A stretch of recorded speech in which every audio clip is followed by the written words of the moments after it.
Store manager कोण आहे? तुझेच. तर एक रिक्वेस्ट आहे तुला, तुझ्या स्टोअरमध्ये ती मुलगी आहे बरोबर आहे ना, तर तिला रिक्वेस्ट केली मी की मराठीत बोल, तर ती म्हणते मला मराठी येत नाही, रत्नागिरीतली आहे. तरी का असं का? ते जातीचा काय प्रश्न आहे? ती लहानपणापासून रत्नागिरीत राहते ना, मग तोडकं मोडकं बोलली तर काय प्रॉब्लेम आहे? तू पण मराठीत आहे नाही, ती म्हणते मला येत नाही. साहजिक आहे. आता बघ, स्टोअर मॅनेजर म्हणून मी तुला सांगणार बरोबर आहे ना, पहिलं मी तुला सांगणार, नसेल ऐकत तर मग मी सांगणार तिला बरोबर आहे ना. तुला पण तू रत्नागिरीच आहेस ना, मग तुला कळलं पाहिजे की आपण तरी मराठीत बोललं पाहिजे. नाही बघ, विचार तिला, ए तू मराठी बोलते का? तू सीखना चाहिए ना दीदी.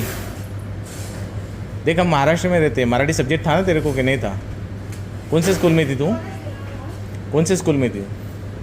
कुठल्या शाळेत होतीस तू? नाही मराठी, मला तुझं प्रायव्हेट घेऊन नाही करायचं आहे, तुला मराठी येत नाही का? तुझ्या स्टोअर मॅनेजरला तेच विचारतोय मी की मराठी का नाही बोलत ती?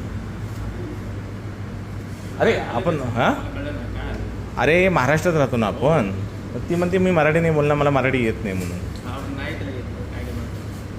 मग नको तोडकं मोडकं मराठी बोलायला नको. तू नाही का म्हणते?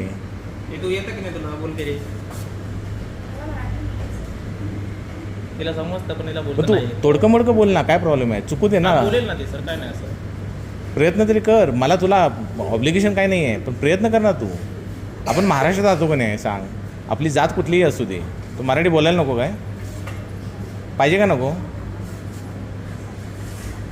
तू बातम्यावर नाही बघत?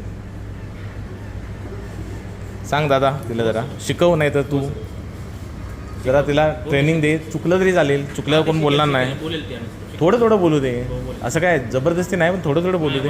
अरे आपली जबाबदारी आहे मराठी बोलायला.